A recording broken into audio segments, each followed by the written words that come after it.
prancing morbidly. Okay, why? Why? Why? Why? Why? Why? Why? Why? Why? Is there a reason for that? I don't know. I don't think there is. A lot of these are typos. Typo.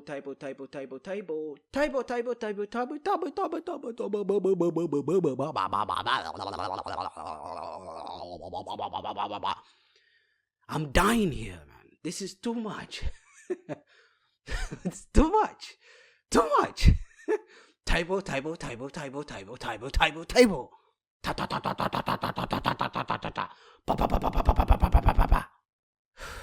Forgive. I've had to spend a whole month editing this book. You can see here, right? Look at this. Look at this nonsense. There is literally no space left. Nothing. No space left on the right. Look at this. No space left. No space left. No space left. Nothing. Nothing. What? Look at this. Hey, welcome to a new video. You are awesome. Alright? I'm so sorry for not posting for like 3 months. I have made a terrible mistake. I'm sorry.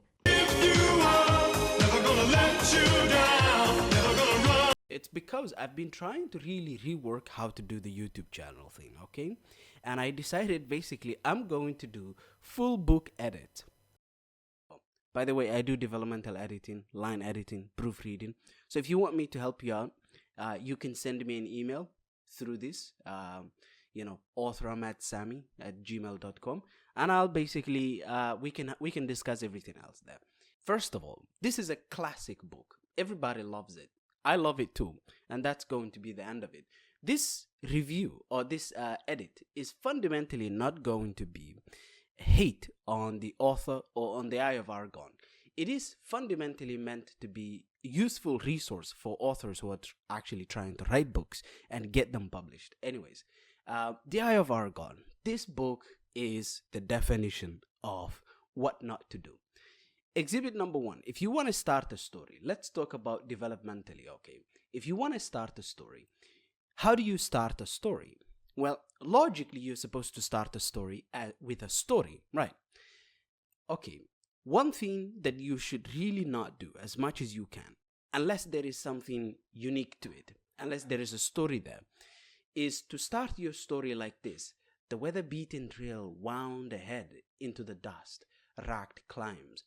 Into the dust-racked climbs. This is fundamentally world building, okay? And world building here is not useful. Why is it not useful? Because no one cares about world building. Would you read, for example, ask yourself the question, if there was a book and it had 2 things going for it. One book, let's say there are 2 books, and one book has, she was dead on the weather-beaten trail. Or the other one is this one, the weather-beaten trail wound ahead into the dust-racked climbs. Which one do you think there is a story? Which one do you think is more interesting? Of course, she was dead on the weather-beaten, trail is much better and much more interesting. Why is that though? That's because it's a story. Okay, then what makes a story? Well, what makes a story is it has to have human conflict. Is there a story? What's the story? Right? When people ask you, what's the story? They are asking you, what's the beef? What's the drama? Okay? What's the gossip about? People do not gossip about the weather-beaten trail winding ahead in the dust-racked climbs. They don't gossip about that. No one gossips about, Chinese railways. Okay? People gossip about maybe something else about China, or like something else in your neighborhood. Okay? There's got to be a human element. Why though? As an author, you should do that. Well, you should do that fundamentally because, all right? And by the way, we're still in page 1. We're going to go through every single page. But yes, why should you as an author start the story with something human, a human conflict? That's because there is no need for prerequisites. Everyone is hooked when I say she was dead on the weather-beaten trail. Okay? And I'm using the same thing here, the weather-beaten trail. She was dead on the weather-beaten trail. But no one is hooked when you say the weather-beaten trail wound ahead into the dust-racked climbs. Okay? That's because there is no prerequisite. You don't have to build the world. You don't have to establish the characters. You don't have to do anything to hook people on a story. A story will hook the readers by themselves. And so when you start the story, make sure that fundamentally you start with a story. Isn't it funny, eh? You know, you're telling a story. You know, how about you tell a story? Well, yeah, but oftentimes the most obvious things, right, are forgotten about by people. People will oftentimes spend a lot of time on auxiliary things they think are important, but not important. Okay? So, page 1, the Eye of Argon. That's the problem with page 1 and chapter 1. For the most part, there's really no story. On a developmental level, this is fundamentally, just not working out. But on line editing, from the perspective of line editing, you can see here, purple prose. This is just purple prose. It's a lot of words for the sake of a lot of words, okay? Purple prose arrest, weather-beaten trail and dust-racked climbs of the barren land use multiple adjectives that clutter the sentence. So improved suggestion could be, a weather-beaten trail wound through the barren lands of the Norgolian Empire. It's not necessarily significantly better, right? But of course, when you do line editing, you are limited by, the writing of the author. I'm not writing the story, but I'm suggesting ultimately this is a more efficient way to organize the same sentence, right? You can look here, for example, barren lands. The spelling here, there's a spelling error there, okay? Another one, the purple prose arrest, right? Age-worn hoofprints smothered by the sifting sands of time, shone dully against the dust-splattered crust of earth. This is too much, okay? It's really, really too verbose, as you can see here. Too verbose. He used shone. Why would you shine? It's hoofprints. Why would hoofprints shine? But we have to work with it. You can make it better. For example, you have age-worn hoofprints smothered by the sifting sands of time, shone dully against the dust-splattered crust of earth. Come on, hey, this is too much. It's too wordy. How about you try, for example, age-worn hoofprints, buried by shifting sands, faintly reflected on the dusty earth. First of all, I wouldn't use reflected, but we have to work with what we have here, shown dully, right? So that's what the author is going for, and that's why we kept the reflection here. So ultimately, you try the same thing, right? Yeah. So here is another issue: the tireless sun. The tireless sun, is that necessary? Is it necessary to say the tireless sun?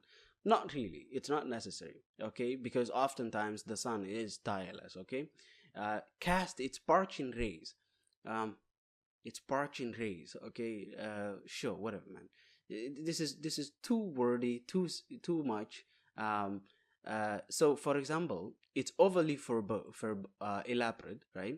Also, halfway through its daily revolution can be simplified. So, for example, from, parching rays of incandescence. Why are you using rays and incandescence? This is the same thing, but twice. From overhead. I hope it's not from underhead, I hope the sun doesn't shine from under my butt cheeks, okay? Because obviously it's from overhead. You don't have to communicate. Honestly, I was not imagining the sun was coming from anywhere else other than overhead, okay? I was not. I'm sorry. I wasn't imagining anything else. You don't have to specify that, okay? Halfway through its daily revolution. And again, this is nice, but you could just use noon. Or you could use, twilight. Halfway would be noon, yes. If the day starts at midnight, halfway would be noon, all right? So you could just use noon, which is a lot more efficient in terms of wording. And so you could redo things, for example, keeping the same spirit the author is going for. The relentless sun cast its scorching rays overhead midway through its daily arc. Okay, so this is all of that all of this, all of this, all of this, all of that can be replaced with something as small as this. Okay, much more efficient. Incandescence, that is a typo. Okay, so another issue here, purple prose alert, occupying themselves in the daily accomplishments of the dismal lives is unnecessarily wordy. Obviously, right. Burdensome, that is another typo. So obviously this is a significant issue. There's a lot of purple prose. This is another purple prose, for example. Sweeping blade of flashing steel. Wow. Wow. Wow. Wow. I mean, I have to say, honestly, sweeping blade of flashing steel.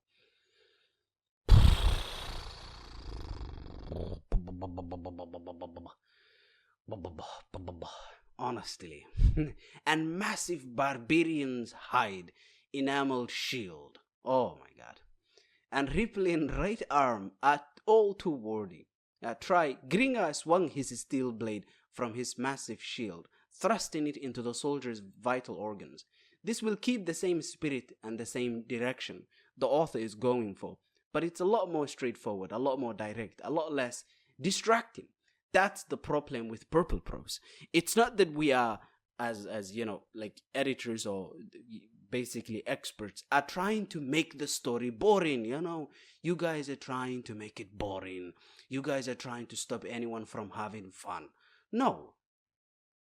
We're trying to make your story readable, and everyone is trying to make your story readable. Look at this abomination. Yeah, look at this. This is literally an abomination. A sweeping blade of flashing steel, riveted from the massive barbarian's hide enameled shield as his rippling right arm thrust forth, sending a steel-shod blade to the hilt of the soldier's vital organs. Do you have to describe that many details? Because this is distracting.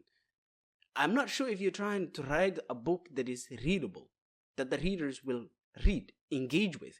Because remember, you are not writing prose, you are telling a story. If you're writing prose, you should go to poetry. Prose for a novel is just an exterior. The objective is to tell a story, and a story has to be engaging. And this distracts from that, okay? So this is not something you're supposed to be doing, okay? The disemboweled mercenary crumbled from his saddle and sank into the clouded sward. First, I'm not sure exactly what he's going for, a sward here, but sprinkling the parched dust with crimson droplets of escaping life fluid. Life fluid. Escaping life fluid, man.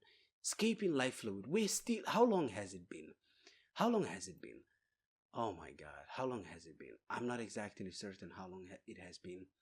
But it has been... Oh yeah, it has been 14 minutes. I'm still in the first page.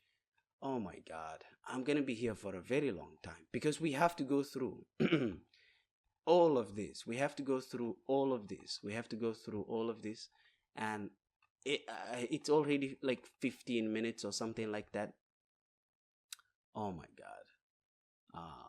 Boy. Okay, yeah. Let's get to it, So you could try, for example, the disemboweled mercenary fell from his saddle, sinking into the sandy ground as blood splattered the parched dust. And all of this is just purple prose. Or everything. That means the entire thing should be dismantled. And by the way, just because there is no comment here, doesn't mean it's purple prose, proof. No. A gleaming scimitar smote a heavy blow against the renegade's spiked helmet, bringing a heavy cloud over the accordion's misting brain, shaking off the effects of the bounding blow to his head. Gringar thought down his scarlet-streaked edge against the soldier's crudely forged hauberk, clanging harmlessly to the left side of his opponent. The soldier's steed whinnied as he directed the horse back from the driving blade of the barbarian. This is not a story. This is purple prose. This is distracting. Okay? It's so heavy in detail, nobody wants to freaking read that. Remember, this is not a movie. There's always this nonsense about You have to have action, action, action, action, action, action. Action action my, and you know what I'm going for there, okay? Action in books is difficult to read, okay? Relax, calm down, man. Go home, go home, get a cup of water, okay? Action is incredibly difficult to work with. For a reader, action and all the fighting, all the soul, all this, his horse whinnied, all of that nonsense it's all just so distracting and so draining, okay? It tires the reader, because in a movie you can consume that by just looking at it, okay? Every frame is information dense.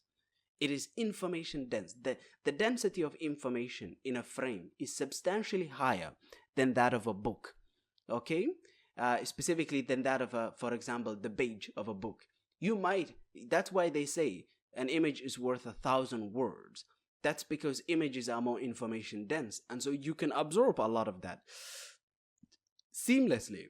And thus action is engaging. When James Bond is running around in a movie, it's engaging. People want to look at that, but nobody wants to look at James Bond running around in a book. So maybe try to write a book, okay? Try to write a book. This is a typo, more line editing here.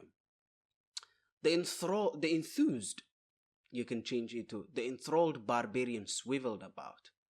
Swiveled, you can change the typo, fix it. His shock of fiery red hair tossing robustly in the humid air currents as he faced the attack of the defeated soldier's fellow in arms.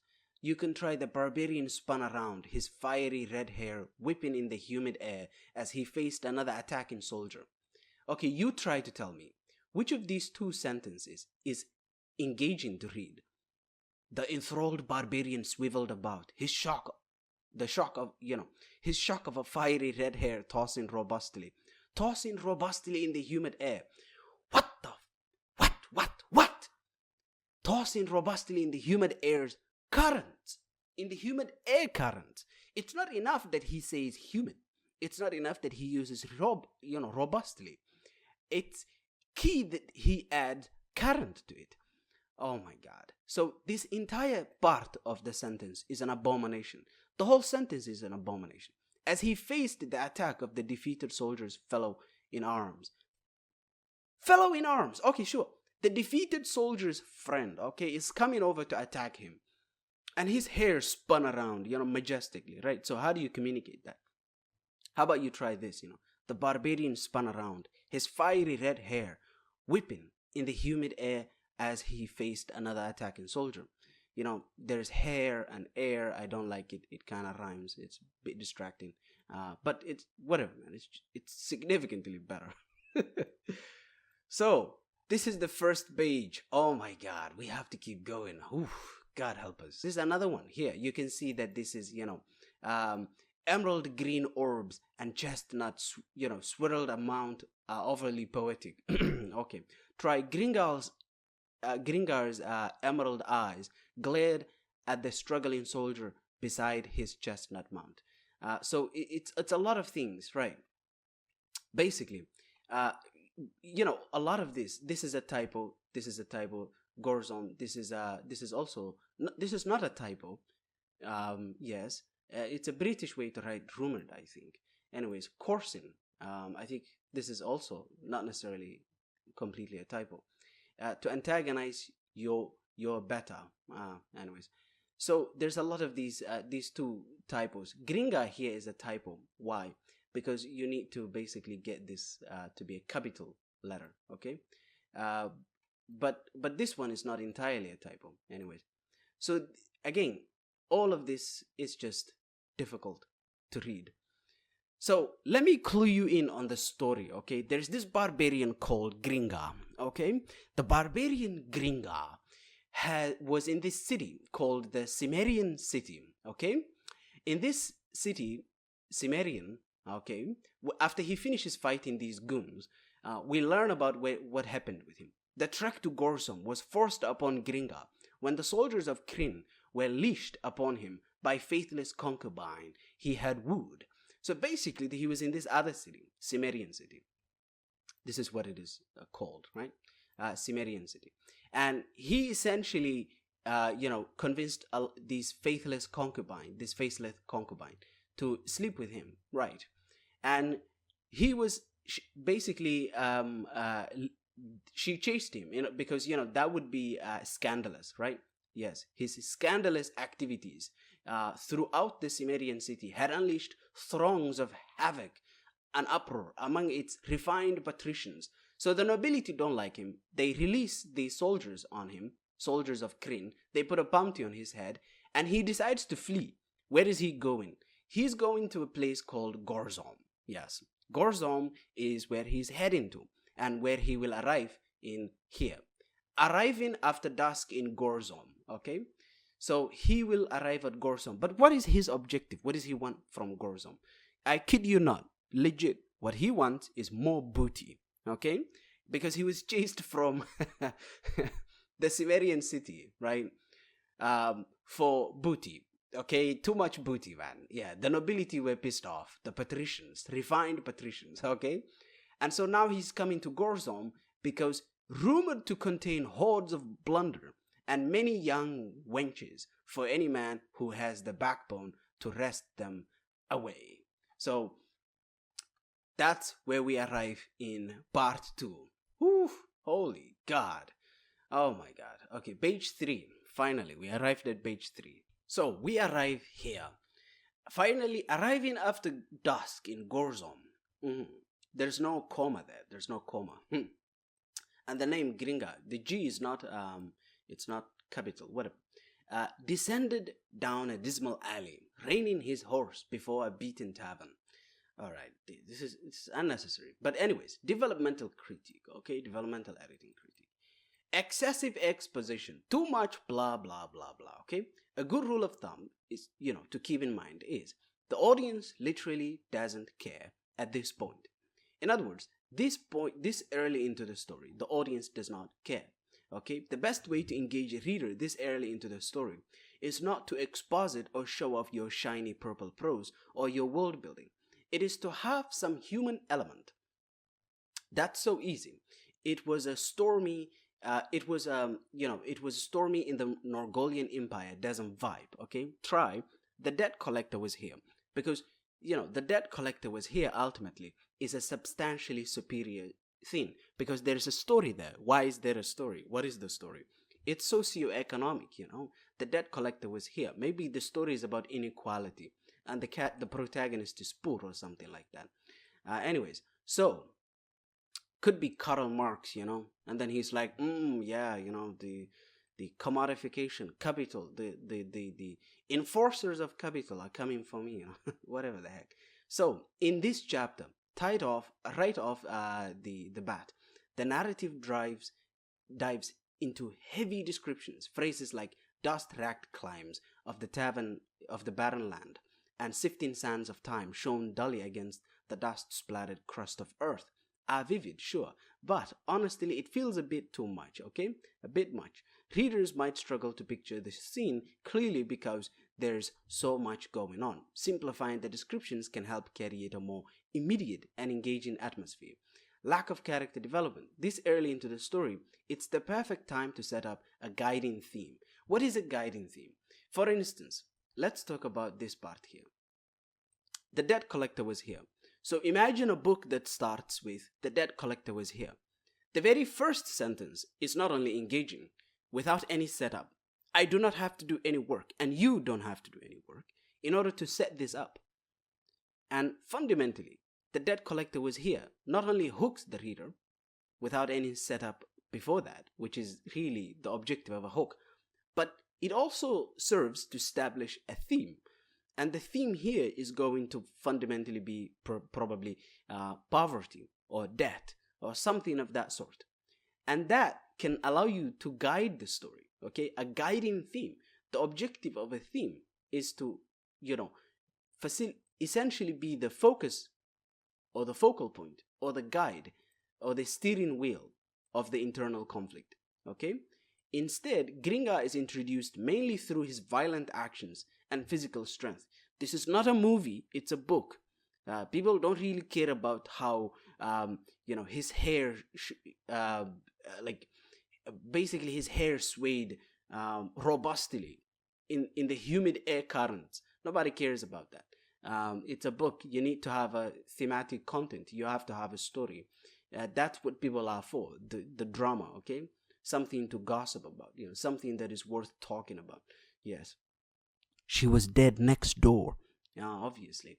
And of course, the protagonist knows that. She was dead next door. The protagonist knows that, she was dead next door and no one knows. And no one knew, right? No one knew. Let's keep the tense, past tense, okay? Instead, Gringa is introduced through his violent actions. His strength is important, no doubt, all right? But we miss out on understanding his motivations, fears, or any personality traits beyond his barbaric exterior. Without this depth, it's hard for readers to connect with him or care about his journey. He comes off as one-dimensional and, frankly, unrelatable. I want to talk about here relatability. What does it mean to be relatable? It means to be wrapped up or caught up in human internal conflict. Okay? So, for instance, the debt collector was here and she bolted from her couch. Okay? She bolted from her chair. Something like that. Or she rushed to the door. Yeah, I think that's much better. So the debt collector was here and she rushed to the door. Okay? This is interesting. We care about her. But why do we care about her? We have never met this woman. We have never met this character, okay? Never. In our entire life, we've never met her. But we care that she's rushing to the door, okay? And that the debt collector is here. It's fundamentally because she's ultimately going through a human struggle. Remember, it doesn't have to be good. Relatable is human. Human. And humans can be, barbaric rats, okay? Humans can be violent, can be monstrous, can be absolutely, evil, right? Likeable is different. Likeable is when the character is doing something that is, good, okay? But relatable is when they're doing something you as a person can understand, as a human can understand, okay?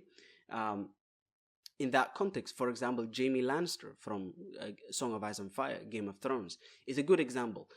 People like Jaime Lannister, and ultimately,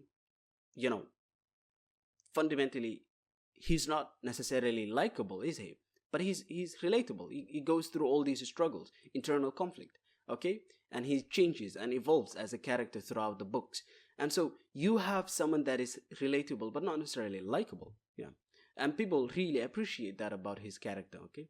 It's interesting story. It's a good story. Yes, it's a very good story. Anyways, immediate action without context. Jumping straight into a confrontation can be jarring, but also it can be boring. This is a book, remember? This is a book. This is not a movie, okay? The sudden battle with the soldiers feels out of nowhere because there is not enough background information. We don't get a sense of Gringar's history, the world's dynamics, or what is at stake. Frankly, this guy went from Cimmerian City, because he was getting too much booty. Now he's going to Gorzon to get more booty. All right, sure, man. It's not much of a story there. Although there is some backstory later, it feels like an afterthought rather than an integrated part of the narrative. This leaves readers with a lot of unanswered questions right from the start. So you can see how, developmentally speaking, this is shite, okay? This is the definition of nonsense. Should not be doing that. But let's talk about line editing. A lot of line editing. Arriving after dusk in Gorzon, Gringa descended down a dismal alley, reining his horse before a beaten tavern. All right. So the first line edit is, you can, for example, try, arriving after dusk in Gorzon, Gringa descended down a dismal alley. Oh my god. Reining his horse before a beaten tavern. There's not much change there, but it fixes up a lot of these, like the commas, the name, etc., etc. So the air was heavy with choking fumes spewing from smoldering torches. Okay, I hope they are not cold torches. Okay, So here's another line edit, a third line edit. You can try, for example, the air was thick with choking fumes from smoldering torches, encased within the dense earthen walls. Okay, so within the dense earthen walls. I don't like that. Ugh, whatever, man. Just delete. My suggestion would be to just delete everything. I tried twice. I literally tried twice, and I was like, okay, I would have to write a new sentence, which is not necessarily the right way to do the line editing, but whatever. So this is developmental edit. Let's talk about another developmental edit, right? Limited world building. Okay. So here is a problem. Here's a problem. Okay. Significant, fat, smelly problem. Okay. The problem is that limited world building. So the issue we have seen is that instead of starting the story with a story, the author goes and starts with world building, right? With descriptions of the environment and all of that. And he keeps doing that, and he keeps going on and on and on about surface level descriptions of the world that distract from the story. So, okay, sure. How about if you're going to do world building? How about, at least if you're going to world build, how about you do it properly? The setting is described with grandeur. There's a lack of, however, there is a lack of concrete details, okay, that define the world's unique aspects, cultures, or political structures. For example, I remember reading a song of, The Way of Kings, for instance. The very first prologue and the first chapter, right? In a song of in The Way of Kings is very world building heavy, but you don't see a lot of people complaining about it because at least the world building is interesting. At least Brandon Sanderson goes all the way in, because if you're gonna do world building, do it justice and do it well. Names like the Norgolian Empire and the Cimmerian city and the soldiers of Kryn. This is it, for example. The soldiers of Kryn. Okay, who are the soldiers of Kryn? What do they do? Because at least if you're gonna do all this world building, just do it well, man. Just do it properly. So that's an issue. The Norgolian Empire, there's not much detail that is added about that. It is thrown in without much explanation, making the world feel superficial and underdeveloped. Effective world building strikes a balance between description and exposition, immersing the reader without overwhelming them. Redundancy and repetition. This is another thing. For example, you remember before, robustly, there was this whole funny thing about here when he defeats one of these guys, right? His fiery red hair tossing robustly in the humid air currents. What is that, bro? What are you doing? That's too much, okay? It's repetitive. It distracts from the story. Certain elements, such as the emphasis on dust and harsh weather, are repeated unnecessarily. Phrases like dust-racked climbs and dust sprayed over, 3 heaving mounts reiterate the same idea without adding new information. This redundancy can bore the readers and make the narrative feel sluggish, okay? You're basically taking effective pace from your story. Predictable journey motivation, okay? So Gringa motivation to seek wine, women, and adventure is cliched and it lacks originality. Providing a more unique or compelling reason for his journey would enhance the story's intrigue and set it apart from similar narratives. Another one is inadequate hook, as we've spoke about before. The opening doesn't present a strong hook to compel readers to continue. Without a captivating event, mystery, or intriguing character trait, or guiding theme, as we spoke about, the narrative fails to establish a sense of urgency or curiosity. By the way, you don't have to run. You don't have to ultimately start the story with urgency. You can start it with curiosity. That encourages further reading. The point is to encourage further reading so you are able to set up the story. And by the time you set up the story should be able to essentially carry the momentum, get the reader continually interested.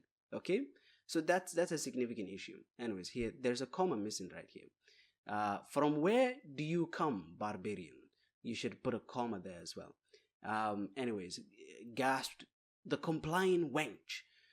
We'll talk about this in a while, right? This is another typo. Bronze hide, okay, of gringa, corded shoulder blade. Anyways, the dialogue. We'll talk about the dialogue on a developmental level in a bit. Anyways, so this is another issue. Oh my god. Oh my god. Oh my god. Oh my god. It's 38 minutes. We are in page 4. We are literally in page 4. I'm dying here, man. Okay. Let's get to it. Okay. So let's talk about here more developmental stuff. Okay. Streamline descriptions for clarity and pacing. The narrative is currently bogged down by excessive and often confusing descriptions, which not only slow down the pacing, but also obscure the action. To enhance clarity and maintain a steady momentum, it is recommended to simplify descriptive passages, focusing on essential details that enhance the scene without overwhelming the reader. Will make the story more engaging. Okay, that's always going to make the story more engaging. For example, instead of writing "the flickering torches cast weird shafts of luminescence," okay, I hope they are not casting spears. Okay, I hope the torches are not casting spears. They are obviously casting luminescence, light, okay, rays. There's no need to do that. Dancing off a half-naked harlot of his choice. A more concise version would be: the flickering torches illuminated the half-naked harlot as Gringa approached. Okay, we can talk about here, for example. The harlot. So I think it's here somewhere. So I think it's up here. I think in the confusion, the soldiers' fellows confronted Gringa with unsheathed cutlasses, directed toward the latter's scowling makeup. All right. Oh my god. It's just whatever, man.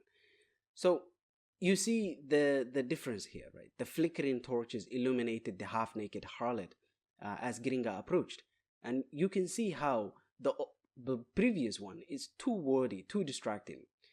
Also, character development. Hey, character development, motivation.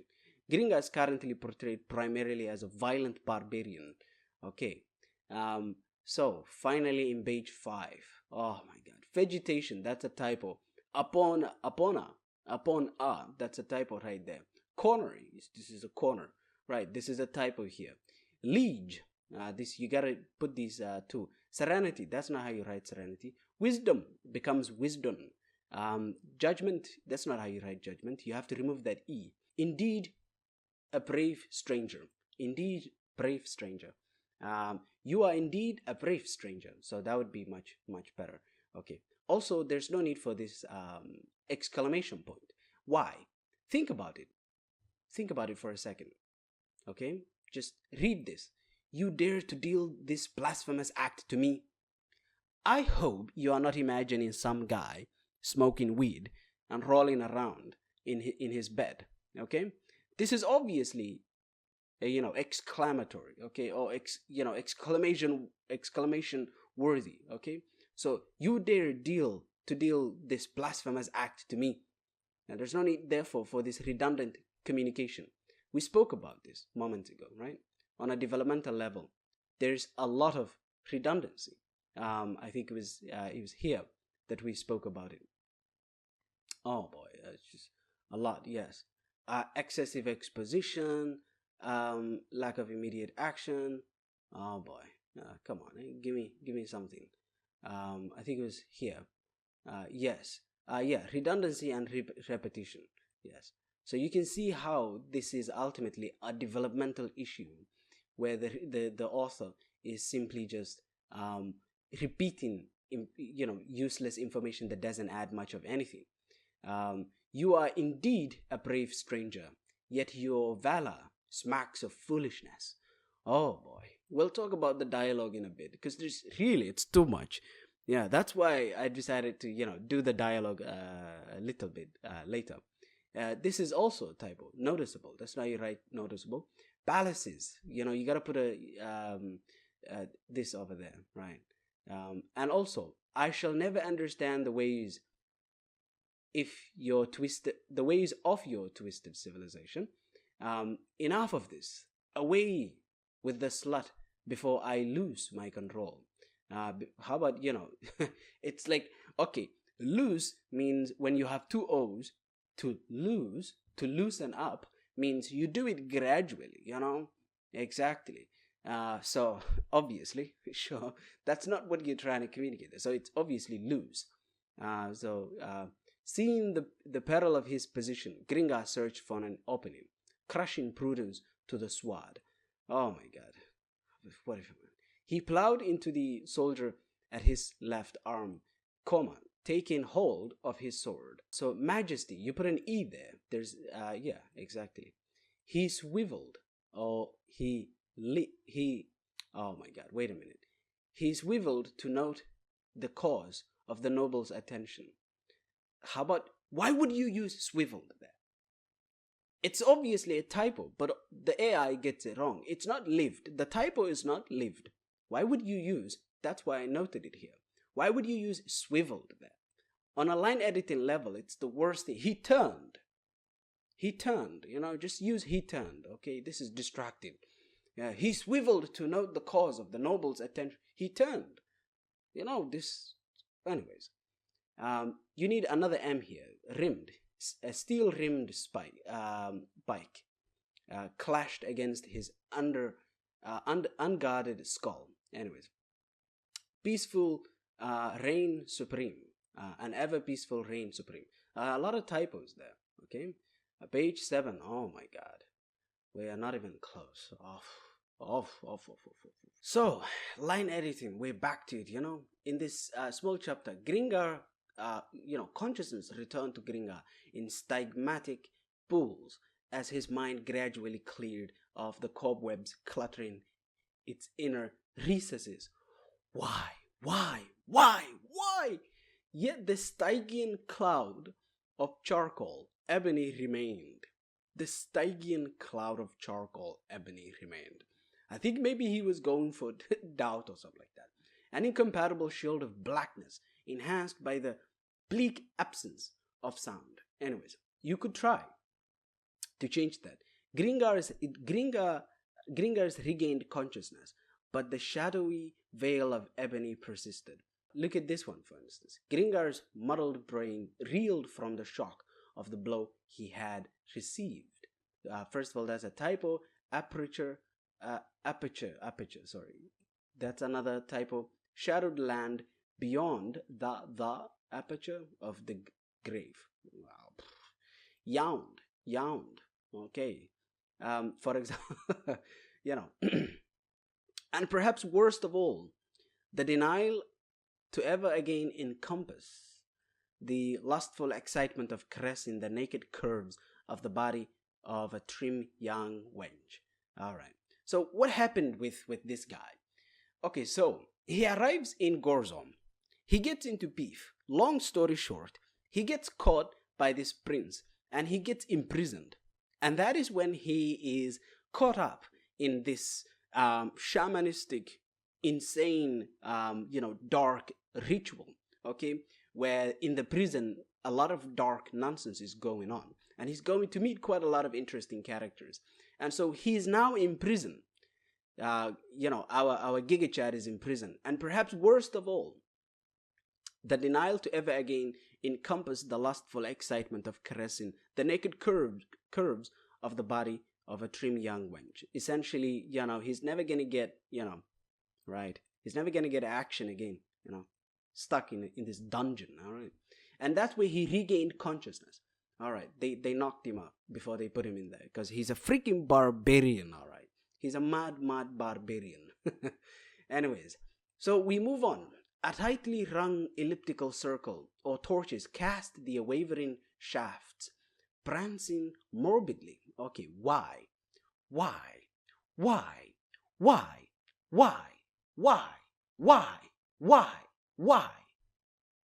Is there a reason for that?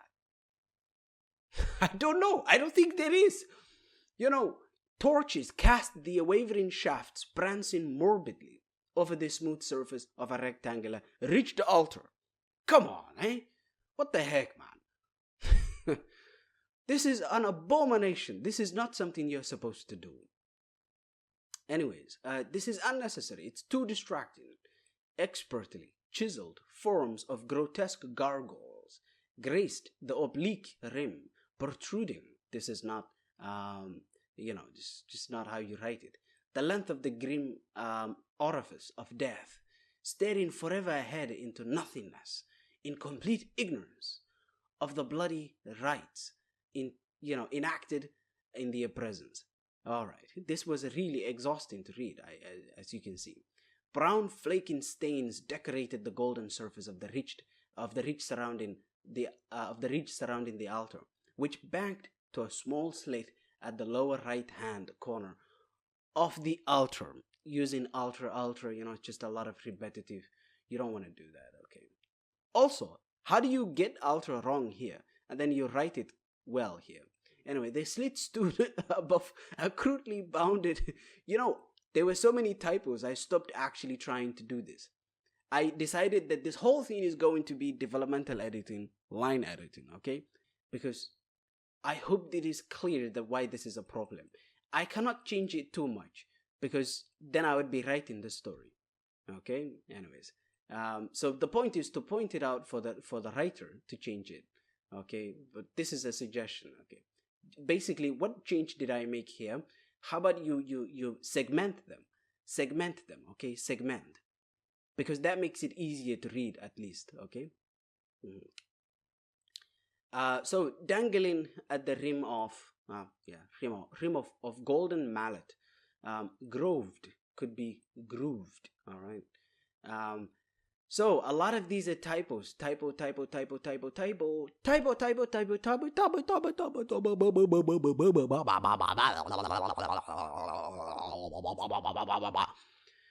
I'm dying here, man. This is too much. It's too much. Too much. Typo.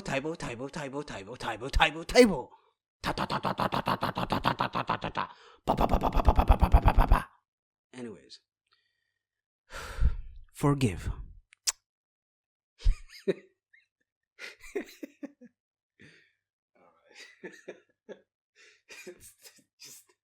It's unnecessary.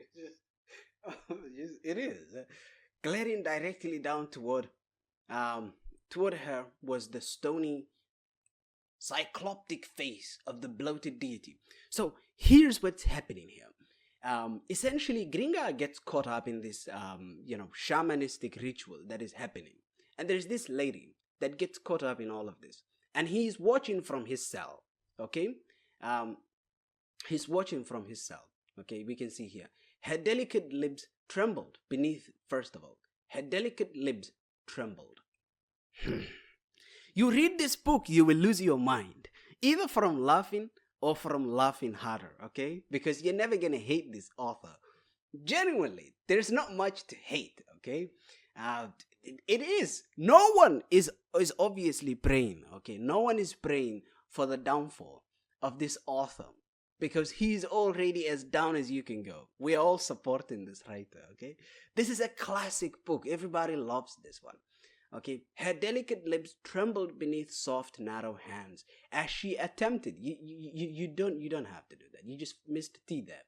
To conceal herself from the piercing stare of the ambivalent idol. Glaring directly toward her was the stony, cycloptic face of the bloated deity. Gaping from its single oblong socket was a scintillating, many-faceted scarlet emerald, a brilliant gem seeming to possess a life of all of its own. A priceless gleaming stone capable of domineering the wealth of conquering empires. So essentially, the thing here is that we have a developmental edit to consider.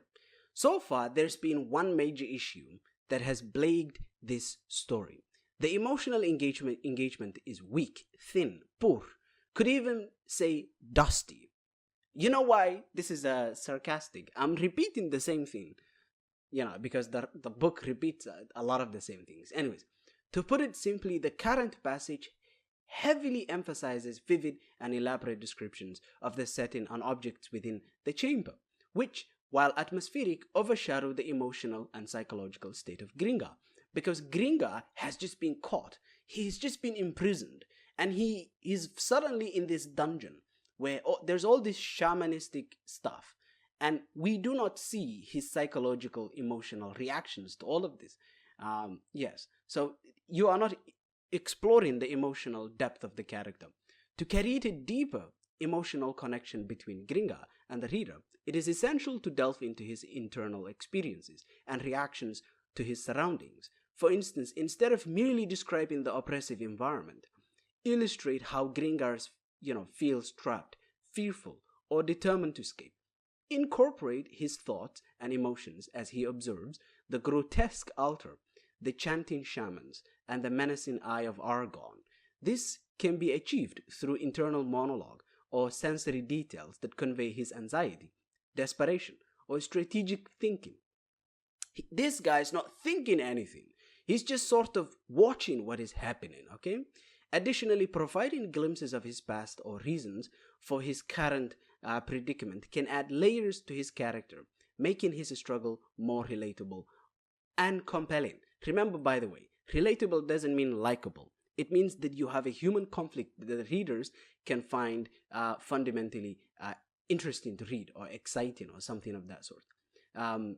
Basically, they can even see themselves in that situation. Likeable is something else. Anyways, by balancing the rich world building with insightful character development, the narrative will not only immerse readers in the dark setting, but also engage them emotionally with Gringar's plight and motivations. Okay? So this is a huge, issue, right? And also, typo. As you can tell, this is a huge problem. Anyways, so we move now to page 10. Oh my goodness. Oh my God. From here onwards, I think we have to make a choice, right? We can focus on all the developmental, all the line editing and all of that. But I think I would rather, because I have communicated multiple times why a lot of the line editing is missing. There's no proofreading as well. But I think maybe I should be focusing on developmental editing from now onwards. I think that would be great. Yes. All right. All knowledge of measuring time had escaped Gringa. All knowledge of measuring time had escaped Gringa. Try. Gringa had lost all sense of time. Huh? Maybe you should try that. Okay? When a person is deprived of the sun, moon, and stars, he loses, how about, this, all conception of time as he had previously understood it. Maybe try, deprived of the sun, moon, and stars, he lost all senses of time. Also, this is not wisdom. I think he's going for that thing where he's trying to share wisdom, but this is not wisdom. This is distraction. It seemed as if years had passed, if time were being measured by terms of misery and mental anguish. Okay. It seemed as if, time had slipped away from him, the way a silky cloth slides. Months, years, decades, maybe a lifetime. He couldn't tell. Oh, wait a minute. Sorry. I was so pissed off at the time that I wrote my own sentence. This is not line editing. This is rewriting. This is shadow writing. This is ghost writing. My bad. Anyways, he has slept 3 times and had been fed 5 times since his awakening in the crypt. However, another issue here. The need for nourishment and slumber are directly proportional to the functions of the body. The body has to perform. There's no need for past tense here. This is informational, meaning that when free and active Gringa may become hungry every 6 hours and witness the desire for sleep every 15 hours, whereas his present condition, he may encounter the need for food every 10 hours and want to rest every 20 hours. Try, Nourishment and sleep needs are tied to his activity. No, delete the whole sentence. I'm sorry. Anyways, this whole paragraph is just too many words. Also, banes, numerous, scoured, success. Suddenly, without no type, even the freaking system doesn't know what that means. Suddenly, without no type, he was rooted from his contemplations as he detected a faint scratching sound at the end of the crypt opposite him. The sound seemed to be caused by something trying to scrape away at the granite. Okay, granite blocks the floor of the enclosure consisted of. The sandy scratching of something like an animal's claws. All right, so a lot of typos here. Typo, and you have got significant line edit in that. Anyways, for the next page, you've got typo.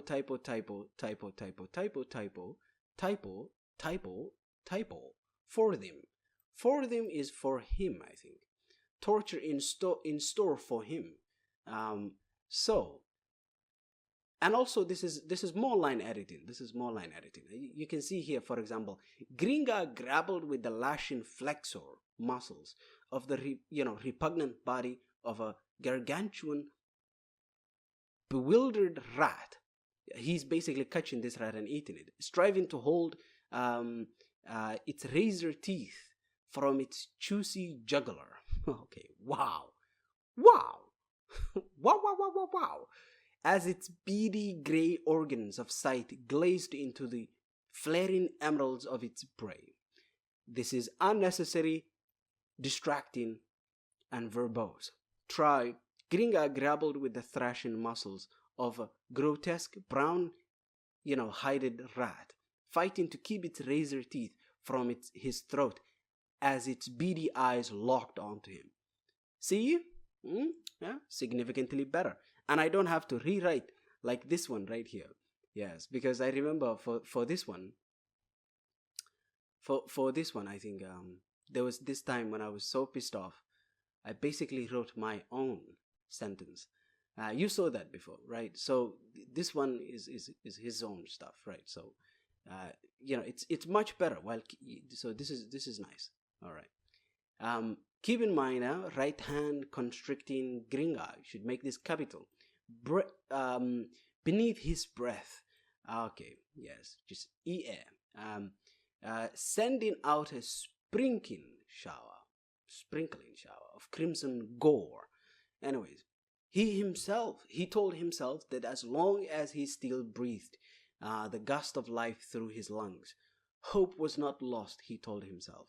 Again, you could really rewrite this. He told himself that as long as he still breathed the gust of life through his lungs, hope was not lost, he told himself, but found it hard to comprehend his gloomy surroundings. He reminded himself that as long as he breathed, hope remained, though it was hard to grasp in his gloomy surroundings. A lot better, but also maintaining the same sort of voice or whatever the heck the author was going for. So here's developmental attitude. So close to no foreshadowing. The guy gets caught, tossed into a dungeon. There is no foreshadowing.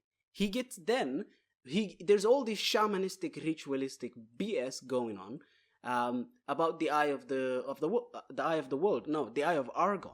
Right. So developmental editing here. Close to no foreshadowing. While passage provides a vivid depiction of Gringar's dire situation, it lacks elements that hint at the broader world. And also, at that very conflict itself, there was no foreshadowing. And the forces at play within it, to carry it a more immersive and cohesive narrative, incorporating foreshadowing and expanding on the world's lore, can significantly enhance the reader's engagement.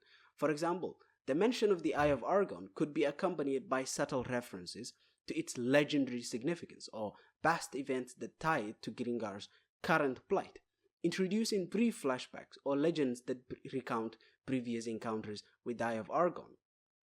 or the prince's dark practices can provide context and depth of the story's setting. So to accomplish this, you could have had someone else in the cell with him, or make it more psychological by having him talk to himself. In other words, we need to explain what is going on, the Eye of Argon and all of that. How about you have someone else, or he starts talking to himself, hallucinate or something like that. Additionally, embedding hints about the prince's motivations or the political dynamics of the palace can create a richer backdrop against which Gringar's escape efforts unfold. Because the rest of the story, when he gets caught in chapter 2, the rest of the story is literally about him escaping. This strategy not only enriches the world building, but also sets the stage for future plot development, making the story more layered and intriguing. Right. So, more developmental editing. Tension is only physical. The passage effectively portrays Gringar's prolonged imprisonment and his desperate attempts to escape, but it can further amplify the narrative tension by emphasizing the psychological strain and the looming threat of his transfer to the prince's minds. For instance, after Gringar's encounter with the grotesque rat, the text could delve deeper into his heightened awareness of the guard's vigilance and the ever-present danger of discovery, thereby intensifying the suspense surrounding his escape plan. Additionally, introducing symbolic elements related to the Eye of Argon, such as hints that the Jade Idol's single cycloptic eye, which we spoke about a bit ago, has a mysterious power or connection to Gringar's predicament, can add a layer of intrigue and foreshadowing. For example, as Gringar discovers the potential tools among the rat's remains, the idol's eyes could flicker ominously, suggesting a deeper connection between the deity and his current suffering. This approach not only heightens the emotional and psychological stakes, but also enriches the story's mythology, making Gringar's struggle against both physical and supernatural forces more compelling and multi-dimensional. Alright. Or you could just, publish this without having to edit it. Ever. Which, that's the option that the author went for. So we keep going up to the altar and be done with it, wench. Right. So I think it's time to talk about the dialogue in this story, right? Developmentally speaking, no one talks like this. Up to the altar and be done with it, wench, ordered a fidgeting shaman as he gave the female a grim stare accompanied by the wrinkling of his lips in a mirthful grin of delight. So basically, there's this ritual going on, and Gringar, essentially, is witnessing this woman being sort of sacrificed. And the woman does retaliate, yes, which is cool. Footfalls, that's missing an L. Sunk. Yeah, sank. The girls. All right. So, for example, then arising. So, then rising. So closer to the floor rather than rising. Okay. The flickering torch is outlined. So this is more decrepit. This is more line editing. More line editing. More line editing. Jesus, subhanallah. This is just too much. Look at this. Line editing, a lot of line editing. Typo. Line editing. Calmly, clammy, blah, blah, labyrinth. Alright, let's talk about this developmental edit. Because I think we have to just focus on the developmental edit for now. So, look, this scene could benefit from a more intricate portrayal of the female's internal struggle and Gringar's observational role. So Gringar's watching from his cell, and essentially this woman will be sort of sacrificed, so which would not only heighten the tension but also provide a clearer connection to his own desperate situation, specifically when the shaman orders the girl to the altar, incorporating subtle hints of her fear and resilience, such as her fleeting glances toward Gringar or internal thoughts about survival, can create a stronger emotional bond between the reader and the characters. Additionally, expanding on the symbolic significance of the Eye of Argon within this ritual could add a layer of mythological depth, making the cult's actions more menacing and integral to the overarching narrative. For example, the shaman's actions could be shown as part of a larger, more sinister plan, to harness the power of the eye, directly tying it to Gringar's plight and his eventual escape strategy. This approach not only intensifies the immediate conflict but also weaves the ritual more tightly into the story's mythology, enhancing both character development and plot cohesion. So this also, typo. So as you can see, more developmental edits here. So don't get me wrong, the story does a great job showcasing Gringar's physical strength. We know that much, right? And his brutal actions, but it doesn't really dive into his internal motivations or strategic thinking. My nigga just bashes whatever he comes across. To make him a more compelling protagonist, it would be helpful to explore why he's resisting so violently and what drives his escape attempts. For instance, after he kills the shaman, the narrative could delve into his thoughts about the necessity of his actions for survival. This would highlight his intelligence and make his struggle more relatable. When he meets Carthena, the interaction could reveal shared motivations and a mutual desire for freedom. Basically, these two characters are both trying to escape together from the dungeons of the prince, adding emotional weight to their partnership. By focusing on Gringar's inner world, the story can transition from portraying him as just a brute to a complex character driven by survival and quest for liberation. Liberation is a very intricate, sophisticated literary device. So why not just use that, okay? To the brows, so resting upon the manes of the heads, anyways. So typo. So more developmental edits here. We are 17 pages in. Oh, it's finally, jeez. Developmental. So throughout the events of the story, Gringar remains largely unchanged, showing little internal conflict or personal growth.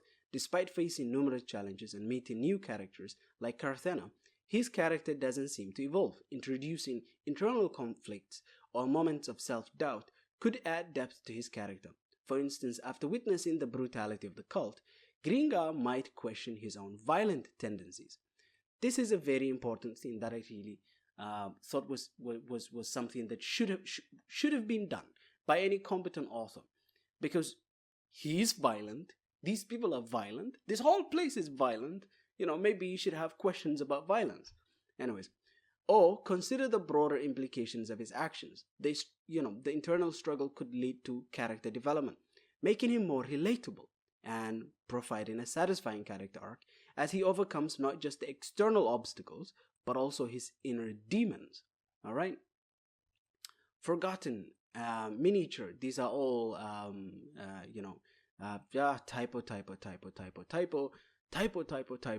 typo. Developmental edit. Developmental edit. Okay, we are 19 pages in.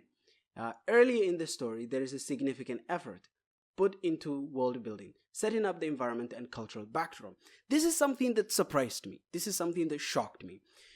Because in the beginning of the story, right, we can, I think, go back to the first page. There is all this unnecessary world building and descriptions about the environment and the Mongolian Empire, the soldiers of Kryn, the Cimmerian city, and Gorzon, and the all these different strategies, right? By the way, this is a typo here. Anyways, I gave up on the typos. Remember, I gave up on the typos? Yes, there were too many of them, and I was like, no, I'm not doing this. You have to pay me to do this. But you should not be having this world building here. But the surprising part is, throughout the entire story, in fact, for instance, maybe by page 9, by page 10, you should begin to have more world building in the story. Why? Because the objective of the first 10 pages, or like 10%, 20% of a story, is to hook the audience on the story. Now that you have them hooked and they're curious, the objective becomes to get the reader to learn more about the world. So now you are supposed to move in and teach them about the world, right? So in page 19, and I kept this one here. In fact, I have to change position. I've been sitting and talking for so long. Essentially, I've noted this earlier. in page 14 or 15, I think, in my notes when I was reading this. But I decided to put it here, page 19, because it's more relevant to put it here in the developmental edit. Yes. Essentially, now is the time to world build. You're supposed to actually world build right now. So earlier in the story, there is a significant effort to put into, world building, setting up the environment and the cultural backdrop. However, which you weren't supposed to do. You were supposed to do it later. However, as the narrative progresses, this aspect diminishes, and the story doesn't delve into specifics that could enrich, the setting further. In fact, this is really bad. The reason why it's very bad is because now you are supposed to do it. You were doing it when you were not supposed to do it, but you're not doing it when you're supposed to do it. For example, the description of the castle's corridors or the details of the cult's practices could be expanded to maintain the immersive quality established earlier. That's missing here. Neglecting world building at this stage is a missed opportunity to deepen the reader's understanding of the world and to reinforce the stages of Gringar's journey. Reintroducing detailed world building elements could enhance the atmosphere and keep readers engaged. So I hope you get it there. So also typo, blah, blah, blah, blah. This is also the disoriented. I gave up. I told you, I remember, gave up. For example, the rampaging steed of death having taken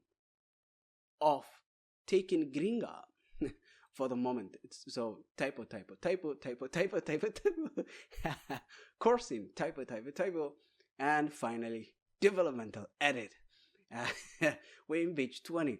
So in this here, the dialogue in the story tends to be direct and lacks subtext, missing opportunities for build-up, escalation, and climax.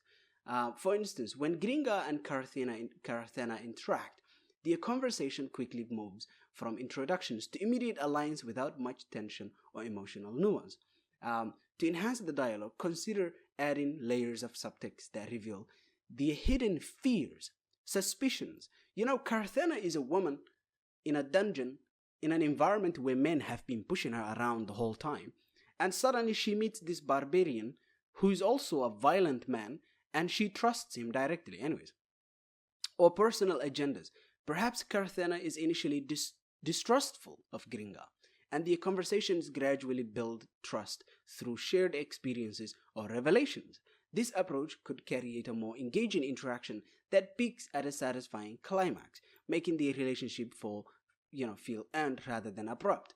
This is the thing about this whole story. The dialogue doesn't have any subtext. It doesn't have any build-up. It doesn't have any escalation. There's no climax to any piece of dialogue. For example, you ejaculated the accordion in a pleased tone. Ejaculated. Okay, people don't talk here. They ejaculate. See, there's no subtext. That's what I mean. I thought, first of all, typo. No.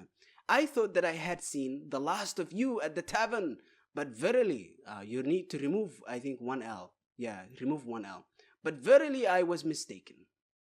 Gringa advanced into the grips of the female's entrancing stare, severing the golden chains that held her captive upon the altar's highly polished face of ornamental limestone. You can see how the dialogue, what are you called by, female? You need to put a comma there. Also, this one, whimsically. Carthena, daughter of this, duke of this, whose lands border along this of Gorzom. Alright, I was paid as homage to Agaphim upon his 38th year, husked the female. She doesn't say, she husked. Okay, this guy ejaculated the accordion in a pleased tone. You! So this is what I mean. This is just ridiculous. Typo. And swimming head. So for example, there's this point here. While wobbling knees and swimming head, the priest had lapsed into an epileptic seizure. The priest had lapsed into an epileptic seizure. I'm having one. Jeez, man. Rose unsteadily to his feet. Ah, what a man. Wobbling knees, swimming head, while enacting his choking fit in writhing agony. Same issues as prior, honestly, aggressive purple prose. It's completely unnecessary. Typo, there's a typo here. Seizure is a typo. Howls, susceptibility, aperture, solely. These are all typos. Anyways, developmental edit here. So, Gringa, big, strong barbarian, but what about it? We don't get into his head much. No emotions, no inner struggles, no growth. After he kills the shaman, we don't know how he feels. Regret, fear, nothing. His interactions with Carthena, pretty shallow. They don't share their pasts or reasons for teaming up. Missed the opportunity to deepen the relationship. The female prisoner, what about her, Just a plot device. We don't learn anything about her thoughts or background. Gringa reacts physically to everything. By the way, the female prisoner is much more interesting. Gringa reacts physically to everything, but he doesn't change or evolve. This makes it hard for readers to connect with him. If the story showed his moral dilemmas or the impact of his actions, he would become more complex and relatable character. Lots of typos here. Typo, and finally, developmental edit. Okay, we're coming close to the end. Jeez. At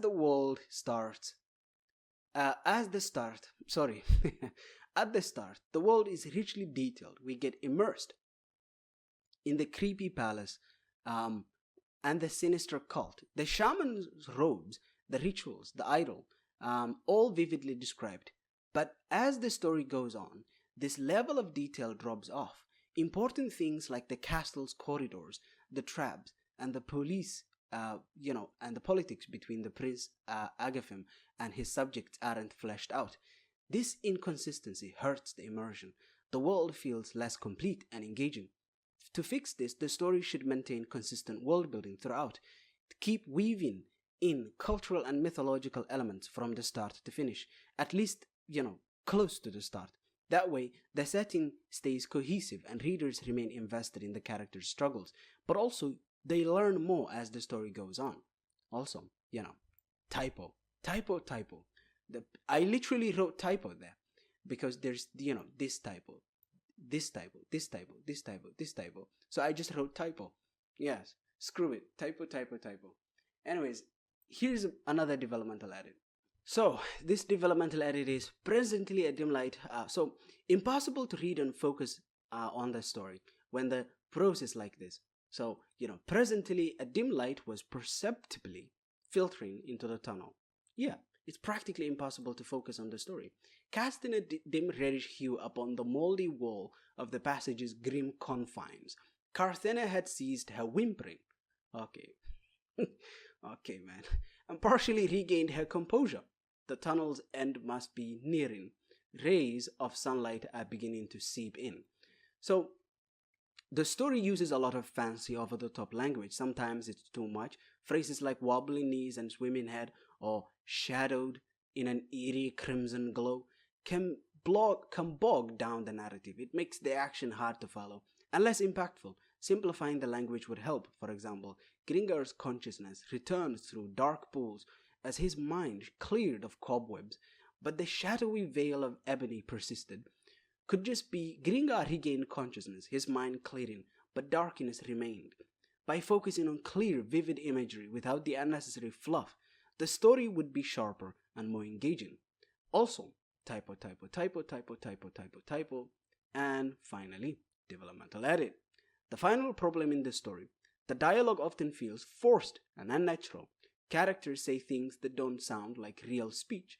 There's little subtext or deeper meaning behind their words. For instance, when Gringa and Carthena talk, their conversations are abrupt and lack emotional depth. Lines like, "Take hold of this rope," or "Art thou pleased that we have chanced to meet up once again," sound stiff. To improve this, the dialogue should include more subtext and reflect how people actually speak. It's not necessarily that you reflect how people speak. I think it's more accurate to say simulate. Make it look like real speech, okay? Characters could reveal their true feelings indirectly, adding layers to the interactions. This could make could make conversations more engaging and help develop the characters further. Typo and typo. Typo, typo, typo, typo, typo, typo, typo, typo. And the end of the story. Oh my God. Oh my goodness. Oh my God. Oh my God. Oh. Oh. Oh.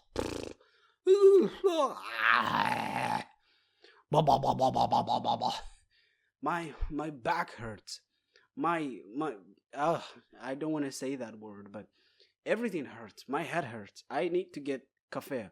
This is too much. This whole thing was too much. All right, so I'm gonna leave it here. Right. So the takeaways ultimately are the last few pieces of developmental edit that I've spoken about. So a lot of editing going on here. What is the recommendation? Change everything. Change the entire story. Delete everything. Okay, but don't delete the Eye of Argon. Okay, I like the Eye of Argon. It's a great story. It's a fantastic exercise for everybody. Okay, anyhow, I hope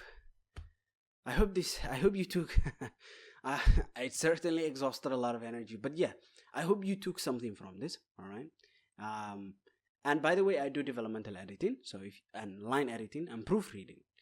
I know that I gave up on this one because there was too much proofreading to do. But yeah, if you'll pay me, I'll do it. Okay. So line editing, developmental editing, and proofreading. So send me an email and we can discuss the details. I hope that you've taken something from this, and please subscribe, like this video, share it with your friends or anyone that you think may need it and benefit from it. Have a nice day. Bye bye.